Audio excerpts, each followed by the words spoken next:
it's very left wing. Aye. Like I'm left wing to the point where like like the other day I was just like, you should just open the borders, let refugees in. And they're like, but you can't let them all in because then it'll flood out. And then I was like, no, just do it.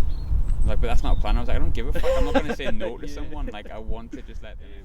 When did you first become vegan? Exact time frame, I don't know, about 4 years maybe. I think 2012. It wasn't too long after I'd moved up to Glasgow. I kind of remember it happening more. It was Earthlings that sort of changed it for me a little bit. I'm obsessed with my food, which I think you can tell, but I have body issues, so that's fine.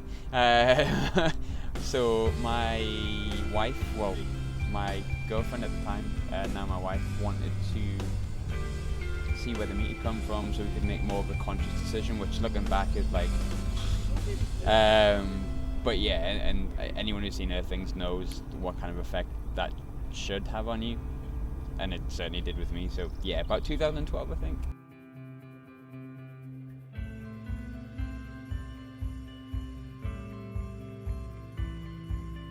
Happiness.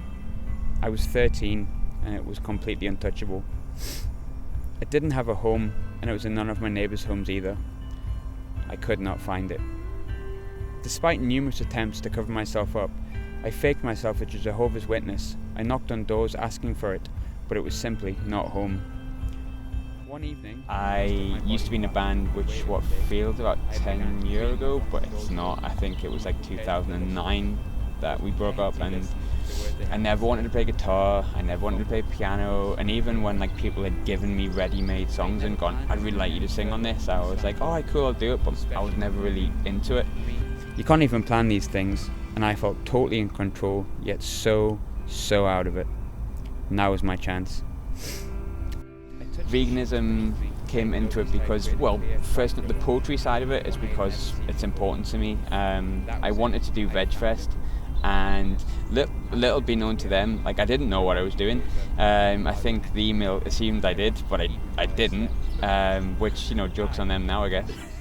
I realised that I think a lot of the arguments for veganism can be quite aggressive, and it can put people off, which is a shame, because it should be a really peaceful movement. And I go by the name Eagertongue as opposed to my actual name, because I didn't want anyone to think it had anything to do with me. And sometimes I found some arguments came across as the name was splattered everywhere and I'm this, I'm that and the other, and this is what I think. And I think veganism should be more about a community, a connection, as opposed to telling people what's right and what's wrong. So my spoken words was done so I could present the argument of something quite peaceful and why I'm vegan, and I kind of want to hug people into being vegan or shake their hand into being vegan rather than kind of ram my fist down their throat to make them vegan, because I don't think 9 times out of 10 that doesn't work.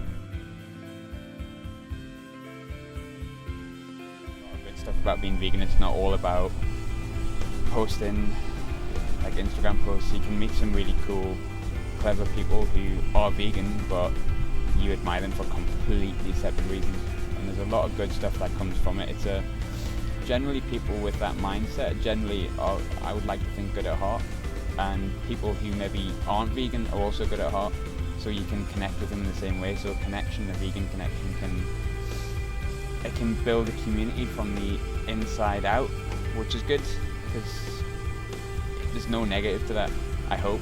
If it's negative, it's going to get quickly shoved out, I think. The idea of it is excellent because there's a massive vegan scene. I'm very lucky that when I went vegan I was living in Glasgow. If I lived in Sunderland, which is where I'm from, no offence to the one vegan shop in Sunderland, but it hasn't got a culture of veganism like Glasgow and some places in Scotland do. So it was weird that we had such a community that had never met up unless it was on Facebook in a group. So yeah, I think it's about time we did it, not just once but continuously, and hopefully, you know, there'll be, say, 100 people this time, 200 people, 300 people, and to the point where we kind of have to go with the hydro. That's the plan.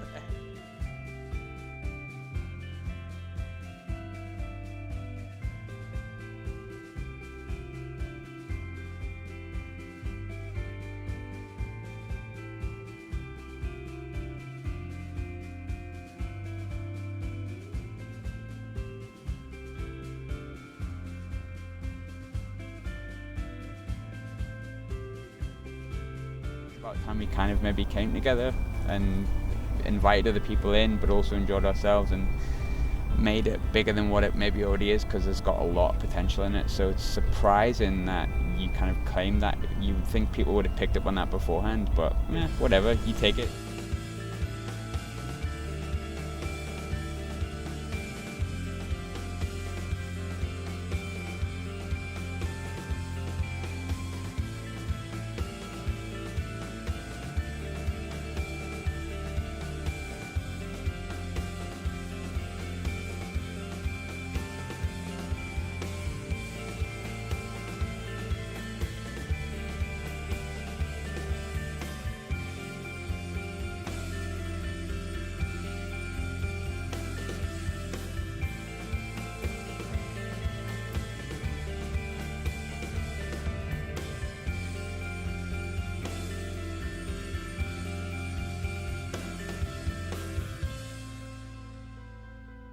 Children of the movement, you are in the walls of my skin.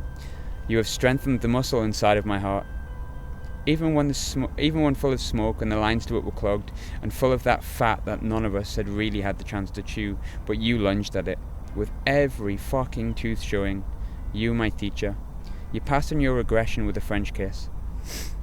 With the fight and the saliva from your tongue, transforming in peaceful, silent passion, and were fist raised above heads. Brought down and beaten from my heart. Our brothers have violence, our sisters have violence, and we will drown them in the sea.